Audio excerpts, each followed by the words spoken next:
Esta es Radio Universidad Central, 107.1 FM en el corazón de Santiago. Radio U Central 107.1 FM y radio.ucentral.cl presenta La Política sin Disfraz, un espacio de análisis, entrevistas y opinión sobre el acontecer político chileno e internacional, desde un punto de vista pluralista y académico. Conduce el profesor Cristian Fuentes Vera. Hola, ¿cómo están todos ustedes? Acá nuevamente en este programa, su programa, La Política sin Disfraz. Ustedes recuerdan que este segmento de la radio de la Universidad Central de Chile, la 107.1, que es, ustedes saben, pero lo repito, digamos, es una radio universitaria, pero también es una radio comunal.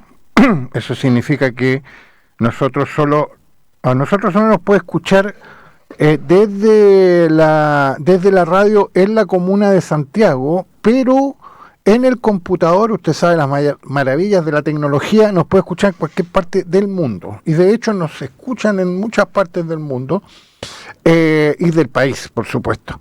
Entonces estamos comenzando el día después de la lluvia.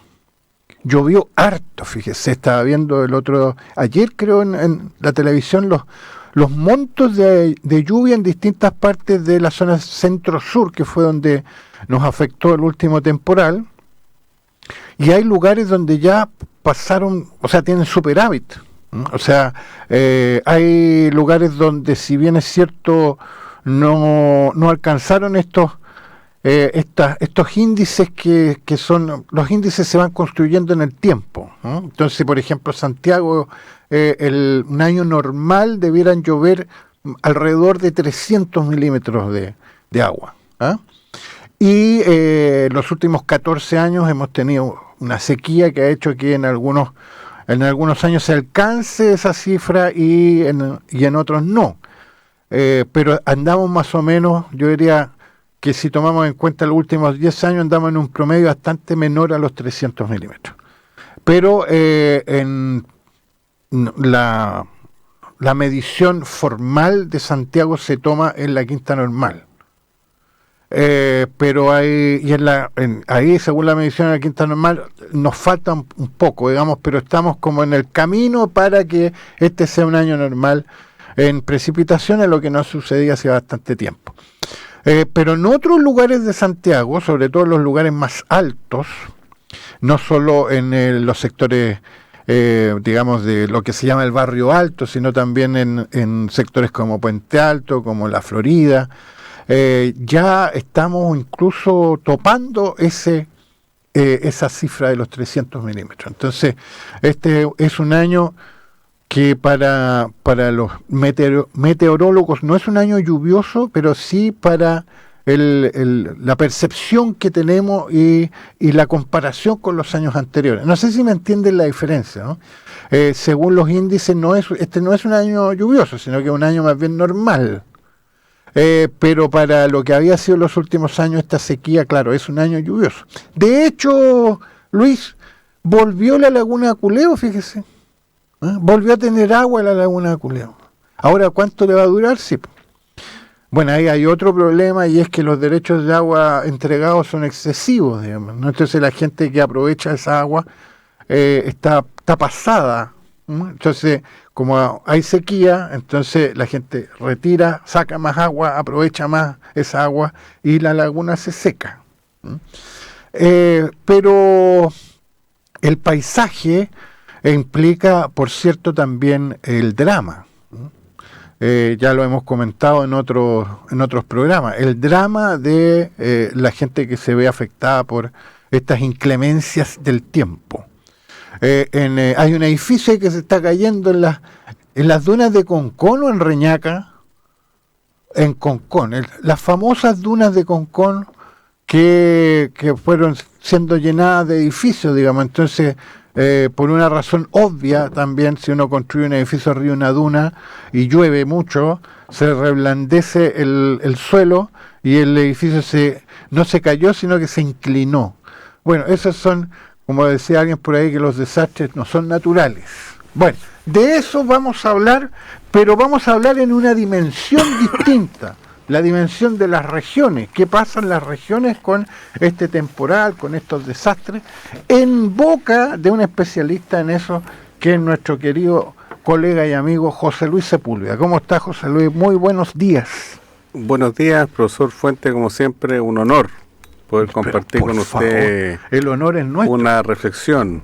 Eso. Y agradecido siempre de su alto concepto que tiene mi pero por favor, participación. No, por favor. Espero estar a la altura. O sea, es solo justicia. ¿Ah? Y también nos vamos a detener un poquito, pero ya en la segunda parte del programa, en comentar algo sobre la política argentina, que está bastante movida la cosa. Entonces, como el profesor Sepúlveda también tiene un interés sobre lo que sucede al otro lado de la cordillera, y eso lo compartimos, digamos, y conversamos mucho sobre estos temas. Vamos a ver también un poco de lo que pasa allí en nuestro principal vecino, el vecino más grande, el vecino más rico, a pesar de todas las cosas, de los avatares de la economía argentina, sigue siendo nuestro vecino rico y sigue siendo un país rico la Argentina, ¿no? En muchos sentidos, ¿no? Bueno, pero empecemos por el principio, como bien dice alguien por ahí, con el tema del último temporal que ha afectado a la zona centro-sur, particularmente, bueno, en Santiago sabemos lo que pasa siempre, que se inundan determinados sectores, que por lo demás son los sectores que siempre se inundan, crecen los ríos, entonces por ejemplo crece el río Maipo, que es el gran río que tenemos acá, no el Mapocho es más chiquitito, digamos, pero también muy torrentoso cuando llueve mucho en la cordillera sobre todo, y arrasa con casas, arrasa con plantaciones, con siembra. Ya están empezando a subir los precios de los alimentos. Las papas, por ejemplo, están bastante caras. Que hay de ahí, siempre se produce la misma polémica, ¿no? En realidad esto es especulación, otros dicen no, porque las papas les fue muy mal con el temporal, etcétera. El temporal se llevó viñas, también tiene, por lo tanto, se supone que va a subir el precio de los vinos, bueno, etcétera, etcétera. Estamos preocupados. Sí, en eso estamos preocupados, es cierto, pero ya estamos con unos amigos ahí poniéndonos de acuerdo para comprar vino en conjunto, que sale más barato también, por mayor, usted sabe que viejo principio, yo recuerdo eso de tiempos A, donde se juntaban los vecinos en una idea que se llama Comprando Juntos. No sé si se acuerda usted, Sepúlveda, yo creo que sí se acuerda.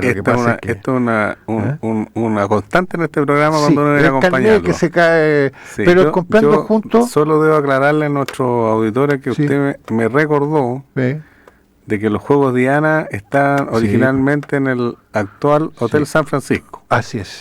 Pero de ahí para adelante no puedo acompañar yo creo que eso es de antes.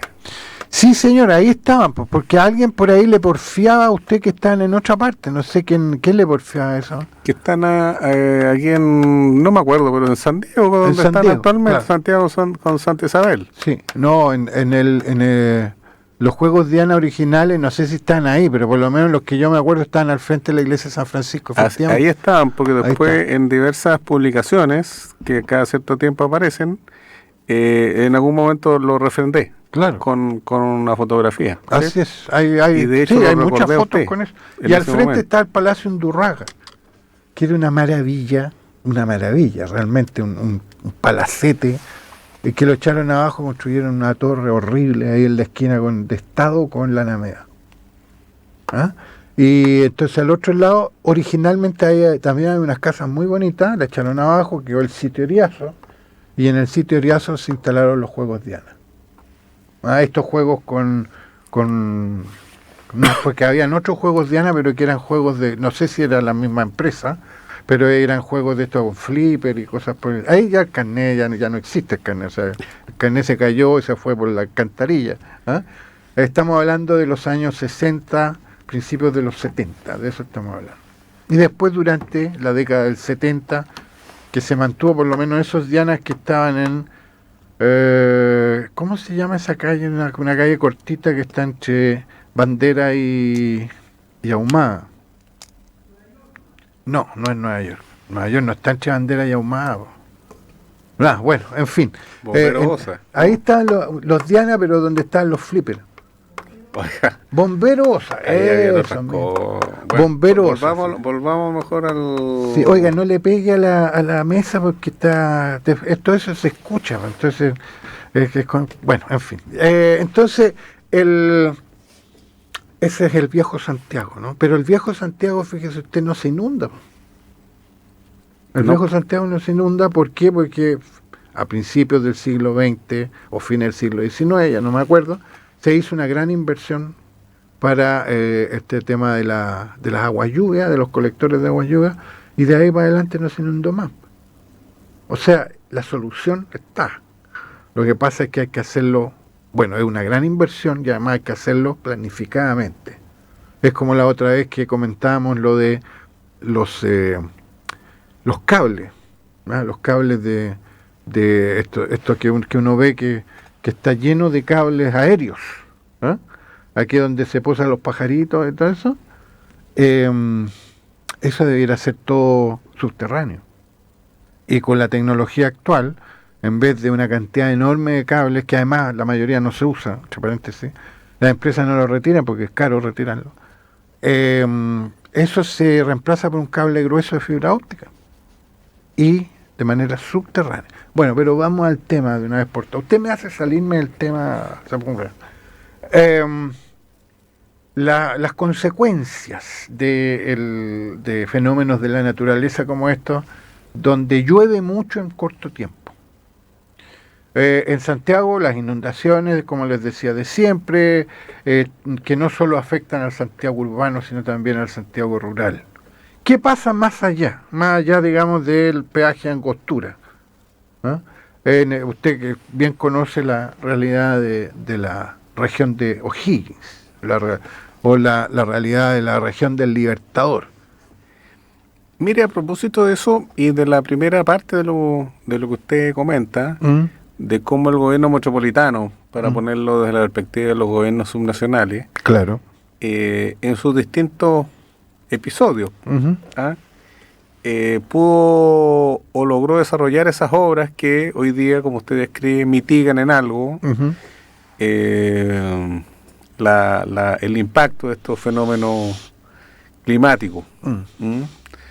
Y evidentemente, pues si uno recuerda que después del terremoto del 85, por ejemplo, se empezaron a prohibir las famosas copas de agua. Claro, se caían. Entre otras, claro. O si uno recuerda el año 2003, puede ser un poquito antes, también un invierno donde el Mapocho se desbordó, sí, la quebrada Macul, sí, etcétera. Bueno, todas esas obras de mitigación se hicieron posterior a ese proceso. Claro.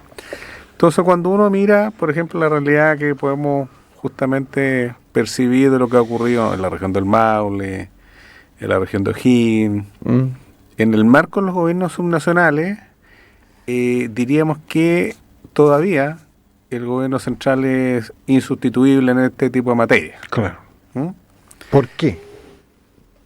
Porque la planificación de este país es centralizada. Claro. Y todavía en estos ámbitos, la planificación de las obras de mitigación se decide, vamos a ponerlo de esta manera, en el Ministerio de Obras Públicas, sí, y no en la Seremi de Obras Públicas de la región, claro, de O'Higgins o del Maule, claro, por ejemplo, para efectos de poder comenzar un proceso que es inevitable que sea ex post, lamentablemente. Sí. Si aquí, en el fondo, estas obras se empiezan a diseñar a partir de claro, de cuando han ocurrido los desastres. Entonces, viejo y mal criterio, ¿y para qué lo vamos a hacer si no tenemos problemas? Y segundo, y por tanto esa dinámica, por ejemplo, del proceso de transferencia de competencia, que está en el marco de la nueva ley de gobiernos regionales, perfectamente para el tema de la planificación del ordenamiento territorial, la tienen los gobiernos regionales. Sí. Ya la tienen, fue una de las primeras acuerdos que tomó el presidente Boris con la Asociación de Gobernadores Regionales, Claro. de traspasarle competencia en el ámbito de ordenamiento territorial, porque ya hay una herramienta y no hay probablemente no estará los recursos, pero sí la facultad legal. Y yo diría que en el ámbito también de los gobiernos subnacionales, pero ya en los gobiernos locales, Que son los municipios. evidentemente están sobrepasados por la dimensión del fenómeno. No tanto por la ausencia de una preparación, yo diría que en general, donde uno puede observar bastante preparación en los municipios, comités de emergencia, los bomberos muy activos en general, como siempre, pero no tienen los recursos y probablemente tampoco la capacidad técnica, se podría decir, de proponer una solución que en el caso, por lo menos de la región de O'Higgins, lo que uno puede ver, que más que los grandes ríos son los canales los que se desbordan. Los canales, ya. Los canales lo hacen los privados. ¿Cómo? ¿O los canales los hacen o los administran los privados? Mire, los comités de riego, pues, las asociaciones de regantes normalmente, ya, claro. Entonces, pero que son bastante antiguos, no es un tema nuevo en ese sentido, y por tanto, al aumentar el caudal. El caudal evidentemente se van a desbordar y eso desborda los campos y la siembra y toda obra que se haya hecho en el último tiempo. Entonces, evidentemente, los gobiernos locales están, no digo abandonados porque no es la realidad, porque en general el gobierno central, el gobierno regional los apoya bastante, pero muy superados por la envergadura del diluvio, digamos, y de los efectos de este. Sí, y lo que dicen es que debido al cambio climático, esto va a ser así, ¿no? O sea, puede que haya años donde llueva lo que se considera, como en la primera parte, así empezamos el programa, lo que se considera entre comillas normal. Yo decía, en Santiago se considera lluvia normal 300 milímetros al año, pero hace mucho tiempo que no llueve 300 milímetros. Pero se dice normal porque todo eso se mide en un lapso de tiempo.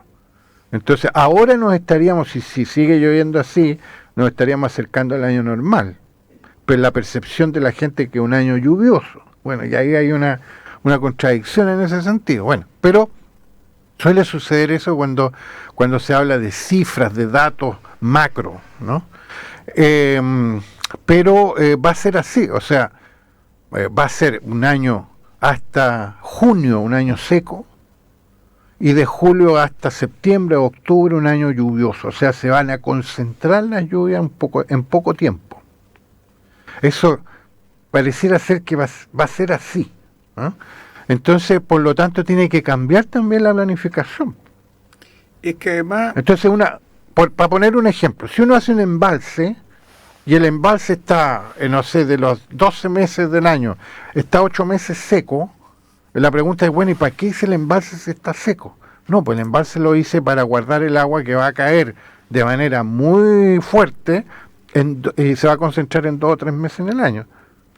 Entonces, por eso que la planificación tiene que ser a mediano y a largo plazo, ¿eh? Y tomando en cuenta estas nuevas realidades. ¿Cómo se planifica de manera descentralizada? Porque alguien podría decir, no, si se planifica de manera descentralizada, después cada uno hace lo que quiere. Eso no es así.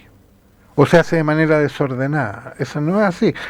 Hay ámbitos que tiene cada sector de la planificación. O sea, en este caso hay un ámbito del gobierno nacional, un ámbito del gobierno regional, un ámbito del gobierno local o municipal.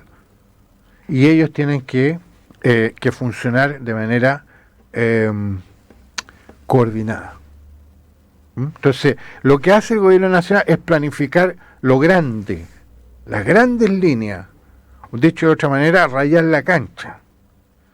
Y de ahí para abajo. Y eso debiera funcionar, también hay supervigilancia, por supuesto, pero debiera funcionar coordinadamente y concertadamente. Entonces, como usted bien dice, la ley ya está, el punto es que no está el combustible, o sea, no está el tema financiero. Y probablemente... Y el ministro de Hacienda ha dicho que va a mandar la ley de rentas regionales. Y una cosa adicional que quería agregar, porque por ejemplo, uno cuando observa, que a mí me sorprendió bastante lo de Santa Cruz, Sí. que porque uno pudiera pensar de que otras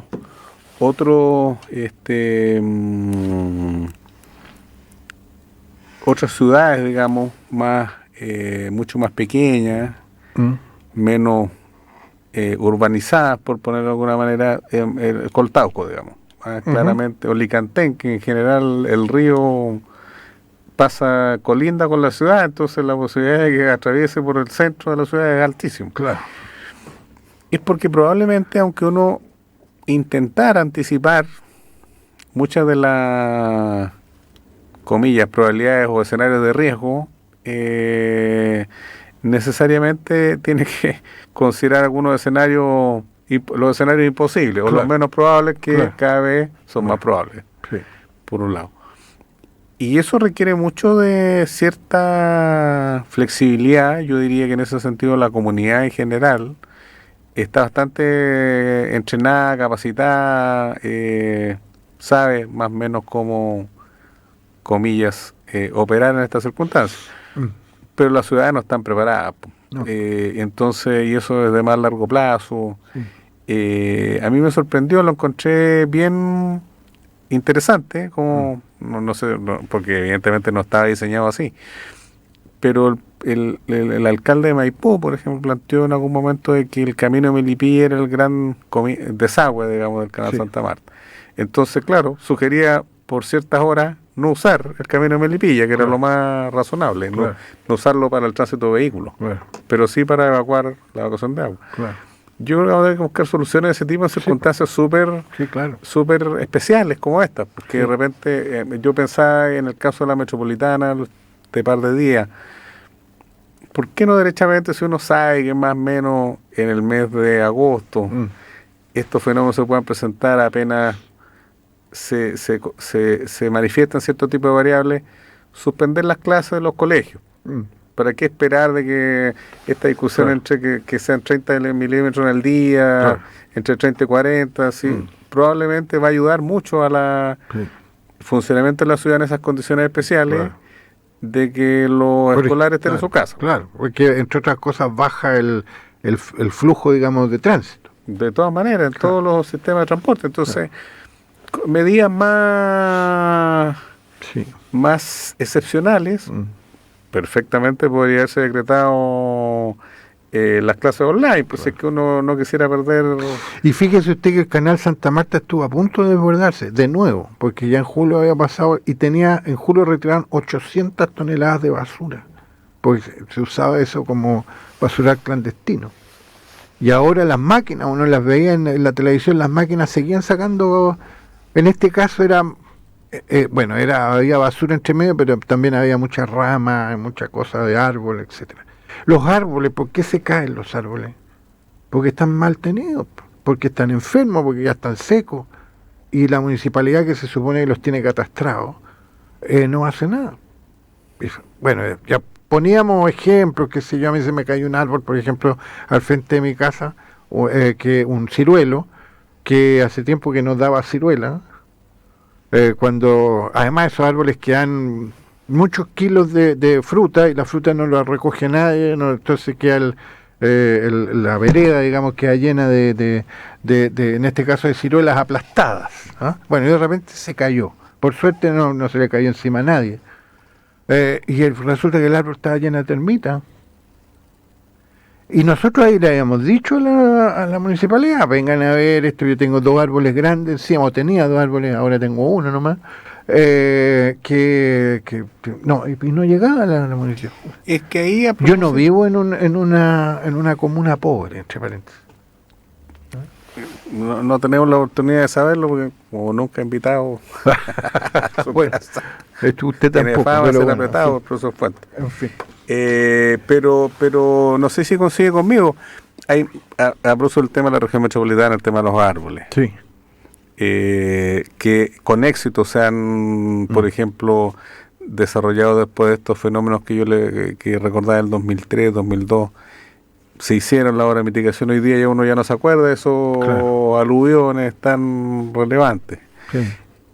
Y así. O sea, con la empresa de agua, por ejemplo. Hay evidencia de que cuando se trabaja con una prioridad bien manifiesta en esto, se pueden lograr resultados. Sí, mire, pero es bueno ese ejemplo el del agua, porque la turbiedad del agua, ¿usted ha escuchado hablar de eso? La turbiedad del agua que se corta, tienen que cortar el agua, la empresa la tiene que cortar porque el agua está saliendo con tierra, con barro, qué sé yo, ¿cierto? Bueno, el agua sale turbia, porque la capacidad, no tiene capacidad la planta para potabilizar esa agua, porque es mucha el agua que llega. ¿Qué hizo ahí fue, en todo caso fue el gobierno, un gobierno anterior, no este, le dijo a la empresa que tiene que resolver esta cuestión. Entonces la empresa empezó a hacer unos estanques. Entonces pasó el estanque porque se agrandaron, qué sé yo, se arreglaron, a sostener 36 horas de agua potable limpia, o sea, potable realmente, en el caso de estas lluvias que arrastran tierra, etcétera. Sedimento, exactamente. Y ahora el presidente Boric le dijo, bueno, esto hay que subirlo. Y está obviamente con el gobernador metropolitano, y lo van a subir a 48 horas. Ya, y empezó la empresa a hacer las inversiones que corresponden y todo eso. O sea, se puede hacer. Y ahora no tuvimos problemas con el agua potable acá en Santiago. Entonces, pero eso ya lo vamos a dejar para la segunda parte del programa. Yo quería conversar con usted estos temas todavía más relacionados con la agricultura misma. Porque nos queda claro lo que es la ciudad, nos queda claro lo que está alrededor de la ciudad, pero con la agricultura misma no toda la gente tiene la idea de lo que pasa en esto, porque la agricultura está muy sometida a las inclemencias del tiempo, ¿no? A los ciclos, a las lluvias, a las nevadas, a las heladas, porque después de usted sabe, después de días lluviosos viene el frío, y las heladas caen sobre las plantaciones y todo eso y queman, ¿no? Y eso significa un perjuicio obviamente para el dueño de esa tierra que tiene su negocio, digamos, en eso. Entonces, ¿qué pasa ahí? Siempre la agricultura está de alguna manera también sometida, por ejemplo, a los subsidios que le puede dar el Estado, las ayudas que le puede dar el Estado. La gente, como estábamos hablando de los alimentos, suben los precios y la gente dice, bueno, ¿qué culpa tengo yo que llueva? Digamos, entonces, al final lo tengo que pagar yo. Suben las papas, suben las paltas, sube esto, sube este otro. Entonces, ahí hay también un tema, como decía, muy importante, porque tiene que ver con la alimentación nuestra, digamos, ¿no? Y tiene que ver con obviamente con un sector de la economía muy importante como es la agricultura. Pero vamos a ir a la primera pausa con un tremendo clásico el premio Nobel Bob Dylan. Hay que siempre recordar de que Bob Dylan es premio Nobel de literatura, y con una canción, como decía, un clásico que se llama Hurricane, o ¿cómo se llama? Huracán. Vamos y volvemos.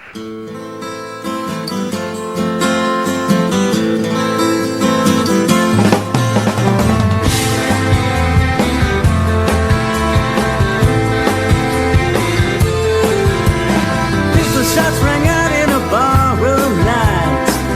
There's a pat of Valentine from the upper hall. Sees a bartender lying in a pool of blood. Cries out, my God, they've killed them all. Here comes the story of the hurricane.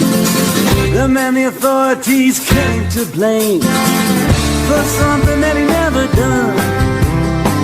Put in a prison cell for one time he could have been the champion of the world.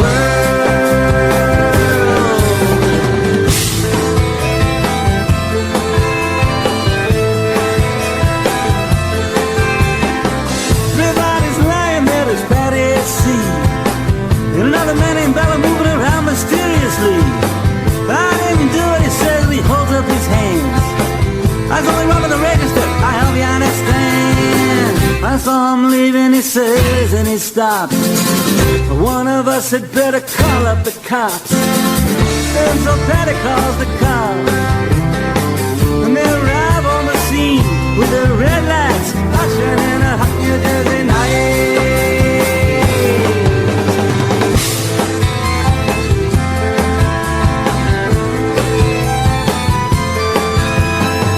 Meanwhile, far away in another part of town, Reuben Cott and some friends out driving around. The number one contender for the middleweight crown had no idea what kind of shit was about to go down when the cops pulled him over to the side of the road. Just like the time before and time before that. In Patterson, that's just the way things go. If you're black, you might as well not show up on the street unless you wanna drive ahead.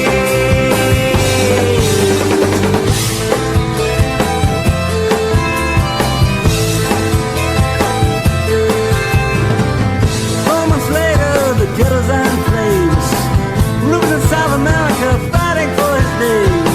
All the Nixon Bradley still in the robbery game. The cops are putting the screws to him, looking for someone to blame. Remember the murder that you happened in a bar. Remember you said you saw the getaway car. How'd you like to play ball with the law? Think it might have been that fighter running that night. Don't forget that you were white.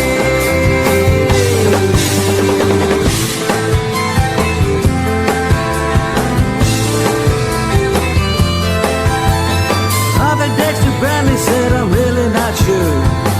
Cops said a poor boy like you could use that break.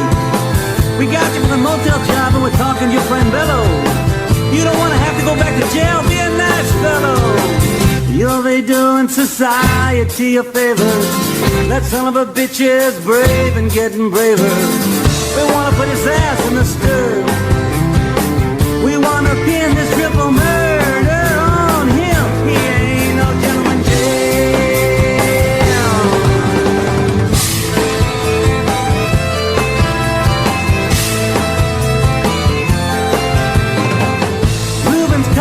Marked in advance. The trial was a pig circus, he never stood a chance. The judge made Reuben's witnesses drunkards from the slums. To the white folks, he was just a revolutionary bomb. To the black folks, he was just a crazy nigger. No one doubted that he pulled the trigger, so they could not produce the gun. The DA said he was the one who did the deed, and they always jury agreed.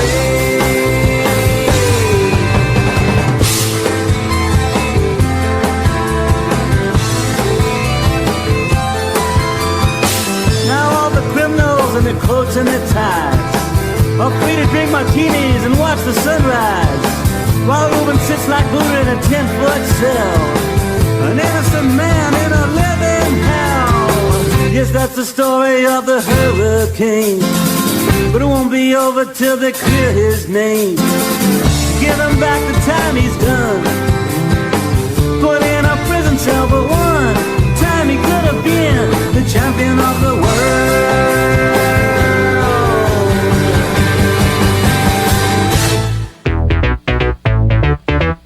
Estamos escuchando La Política sin Disfraz, un espacio de análisis, entrevistas y opinión sobre el acontecer político chileno e internacional, desde un punto de vista pluralista y académico.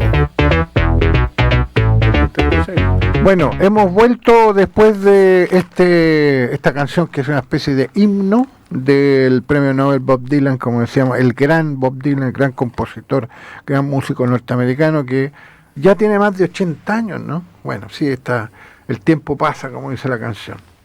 Pero estábamos hablando de las consecuencias de los temporales, las inclemencias del tiempo, y la pregunta para nuestro querido colega y amigo José Luis Sepúlveda es el tema del campo, de la agricultura. Nosotros cada vez más como que damos todas estas cosas por hechas, y no digo, cuando digo nosotros, digo la gente que vivimos en la ciudad, que además es la inmensa mayoría de los chilenos, ¿no? Que no era así hasta hace 50 años atrás, donde qué sé yo, un 30, un 40, en alguna ocasión 50% de la población vivía en el campo. Entonces hay una relación muy, muy fuerte con eso. Fue bajando, la gente se empezó a venir a la ciudad, etcétera, etcétera. Bueno, eso es lo que nos dice la historia. Pero sobre todo en nuestra época, uno cree que las cosas se dan, que son así, no sé, pues, caen del cielo, digamos, o aparecen o todo se importa. Entonces no tenemos campo. Y sí tenemos campo. Tenemos un campo que en algunos rubros es muy competitivo mundialmente, como el tema de la fruta, la industria del vino, porque las uvitas, esto va a sonar un poquito irónico lo que diga, pero las uvitas se plantan, digamos, las uvitas no salen de una fábrica.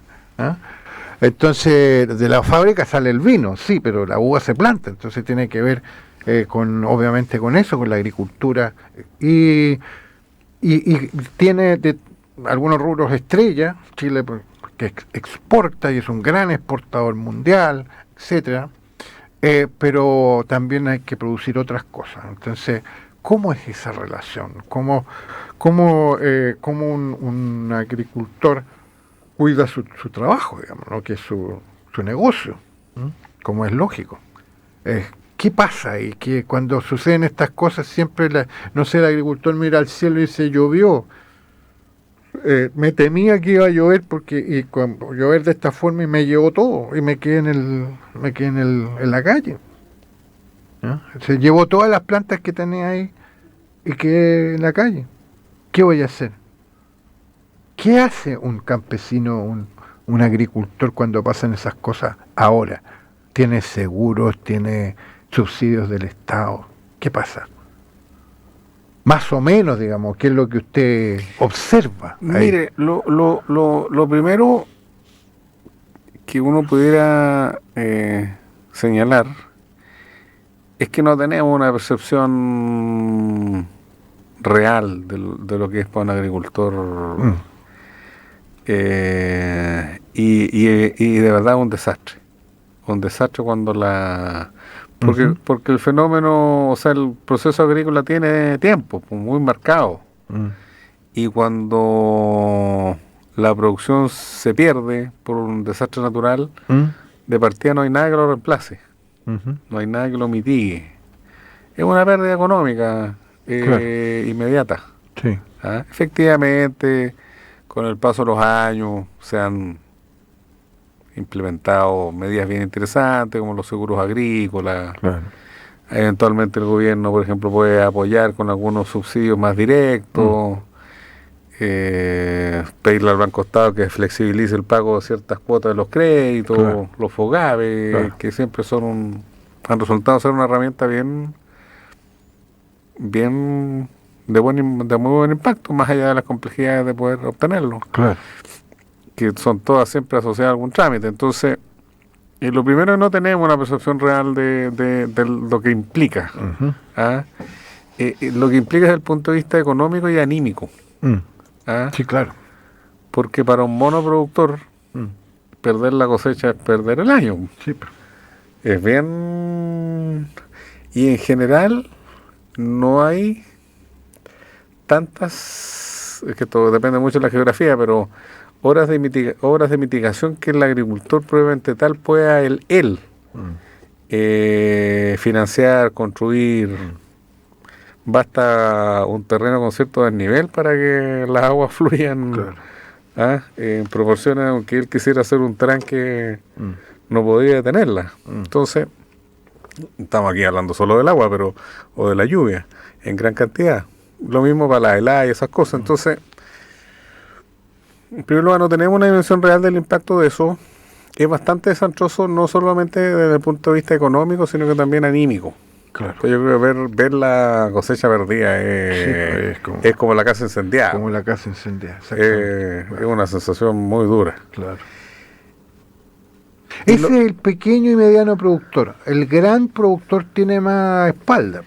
Tiene más espalda, pero yo diría que desde el punto también de vista más... Claro, es afectado también. Le afecta porque el fondo, claro, probablemente tiene más soporte financiero para una cosecha con menos rendimiento, con menos rentabilidad, la puede soportar un par de temporadas, puede tener más espalda, como se dice coloquialmente, para poder soportar una situación de esta.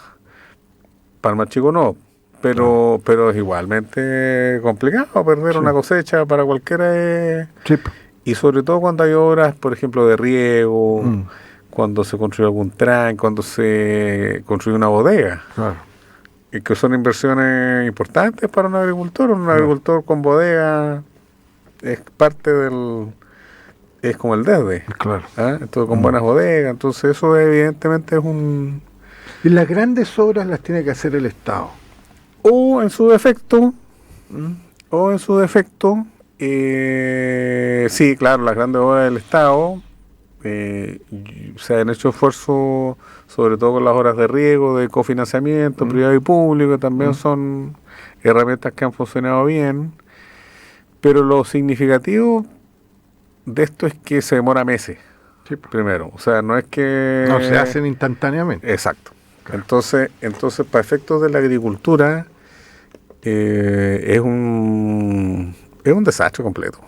O sea, y en eso, más allá del impacto caso a caso, de poder evaluar, digamos, dónde está el principal problema. Entonces, si uno observa, me ha tocado verlo en el caso de la región de O'Higgins, claro, o sea, un pequeño productor... No, eso es una bomba atómica. O sea, de verdad es un... Claro. Sí. Lamentablemente aquí no puedo mostrar los videos, me han llegado algunos de el daño nomás, o el no, la indefensión más bien, o sea, no hay mucho que hacer ahí, pero sobre la inmensidad de la naturaleza. Si no es algo que sea culpa del gobierno, cuando alguien por ahí, un poquito animales y se le ahogaron los animales, y no había mucho que hacer en términos de la dimensión del desastre. Entonces, hay que pensar, lo mismo que conversamos en un principio del programa, antes de la pausa, es que claro, que hay cierta magnitud de la agricultura que está siempre sometida a estos riesgos. Y por tanto, los grandes proveedores, por ejemplo, de fruta y verduras, son los primeros que sufren. El mundo vitivinícola sufre, pero menos porque depende de la condición geográfica, pero en general todo es en zonas altas, la gran mayoría, un poco en valles, o los valles ya soportan más en muchos casos. Tienen más inversiones también porque son empresas o son cooperativas fuertes. Exacto. Entonces, exportan. Probablemente ahí... Chile es el cuarto exportador de vino del mundo. Y de los mejores vinos. Entonces... sí, yo estoy de acuerdo con usted, hay otros que no, pero bueno, ahí lo discutimos. Y probablemente lo que hoy día se requiere, y yo quisiera ahí destacar harto el rol que tienen los comités de fomento productivo a nivel regional, que también es una nueva herramienta que surgió a partir de estas atribuciones adicionales que se le han dado a los gobiernos regionales, pero que podrían eventualmente, porque están justamente circunscritas a determinados territorios, desarrollar estrategias más de largo plazo en esa línea. En una de esas, supongamos, la producción de tomate no tiene que estar concentrada en 2 o 3 zonas de la región de O'Higgins. Vamos a ponerlo en un... Ahora, probablemente sabe que Santiago sobre todo claro, pero depende de la estación del año, digamos, ¿no? Pero Santiago se provee de tomate de Arica. Sí, bueno, y la sandía también en el invierno. La sandía de Paine, que no, pues no son de Paine, son de... pero otros lugares, pero el punto es que no, o sea, no sé si vamos a tener un programa para sandías, pero el punto es que son sucedáneos. Si usted quiere, hacemos un programa sobre la sandía. Son sucedáneos. No es la calidad, no es la misma. Entonces, pero es válido decir, ¿cuáles son las estrategias que en estos territorios donde con cierta habitualidad eventualmente se puedan perder cosechas? Hay que buscar alternativas para poder aminorar el impacto. O sea, y esta experiencia dolorosa en este periodo vuelvo a citar, digamos, lo que comentábamos en la región metropolitana en el 2003, 2002, en 2003 en realidad, puede ser muy útil para el mundo agrícola, a eso voy. O sea, está en la magnitud que de verdad hay que pensar en una alternativa, porque si no te va a ocurrir, ojalá no todos los años, pero en un periodo un periodo bien frecuente, entonces no tiene sentido. A ver, por ejemplo, sería interesante levantar datos de esto. Un pyme agrícola que ya en junio perdió todo, está en agosto comenzando a rearmar y en agosto pierde todo de nuevo. O sufre daño. Es una situación bien... Así es. Bueno, desde el punto de vista personal es una tragedia, un drama, y desde el punto de vista económico nacional también es un grave problema. Yo creo que nosotros tenemos, como bien decía usted, nosotros tenemos que preocuparnos mucho más del campo.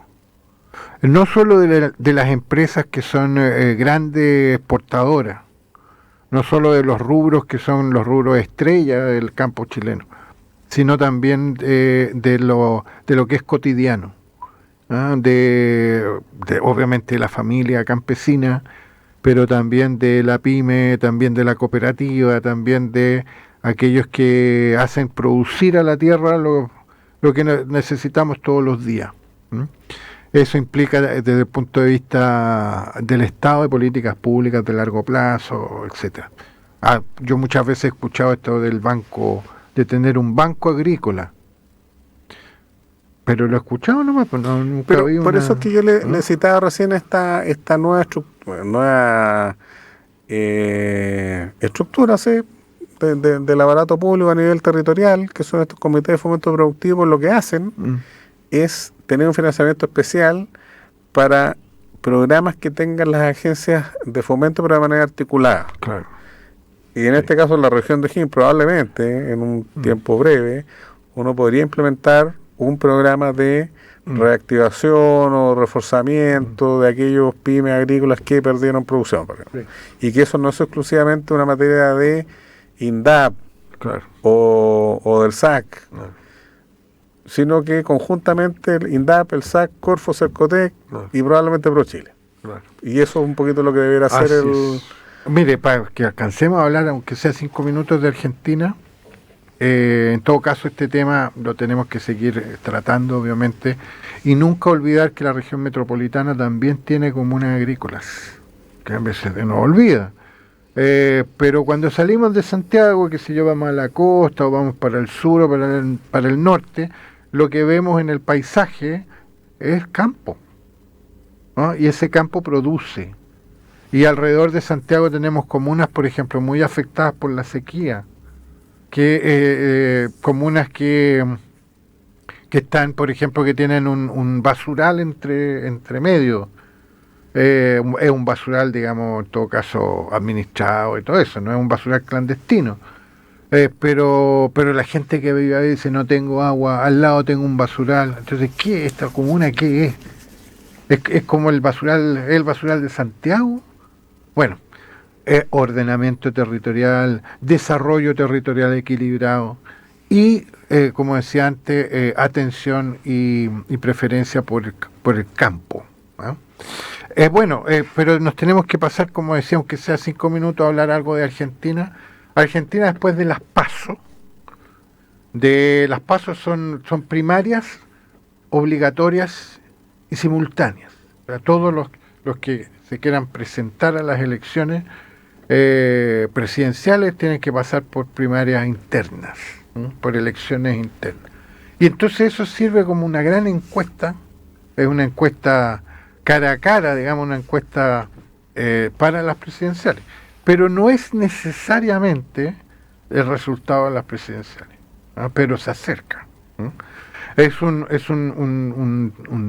luz roja, un preludio, un llamado de atención. Y aquí la noticia ha sido que hay un candidato que se autodefine como anarcocapitalista, que se llama Javier Milei, que sacó un 30%.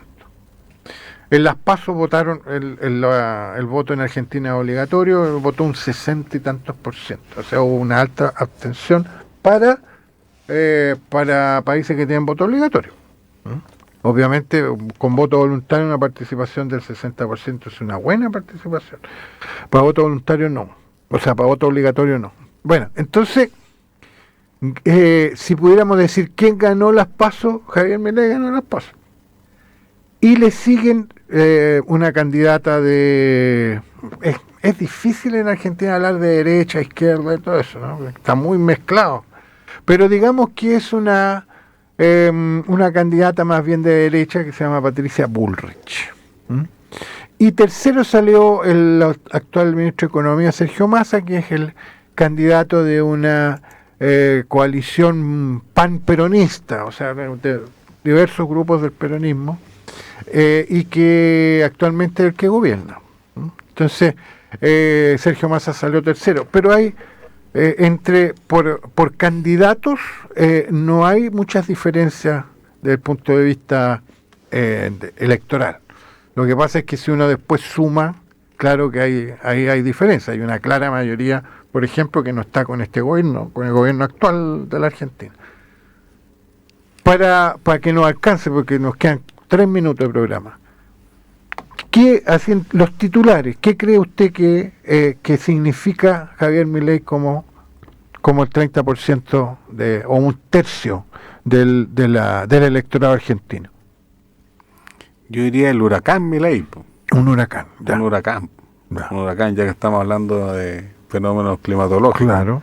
Y de la canción de Bob Dylan, Huracán. Bueno, todo cuadra en el todo diseño de este programa porque está cuando todo usted lo prepara. Todo pensado, todo planificado. Porque efectivamente es una expresión inorgánica de malestar de la política argentina, del electorado argentino, que se manifiesta claramente en un candidato más bien disruptivo, sí, bien alternativo, sí, y que evidentemente logra configurar una mirada correctiva, si sí, es que se puede decir que Argentina se puede corregir.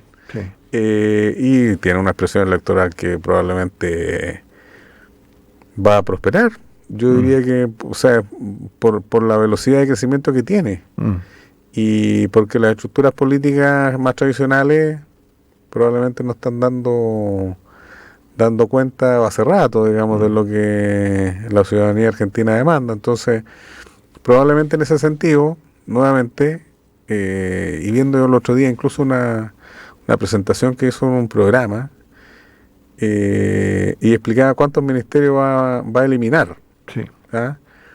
Eso a propósito de esta suerte de idea instalada, que probablemente tiene mucho de real, de que el Estado argentino está sobredotado, Claro. con los que usted incluso gusta llamar de los famosos ñoquis. Los ñoquis. Sí. A ver, explíquele a la gente lo que es un ñoqui. Bueno, usted me explicó de que los ñoquis, esto lo aprendí usted, eran, que puede existir probablemente todavía, bueno, el ñoqui como manifestación de la cocina italiana es un plato muy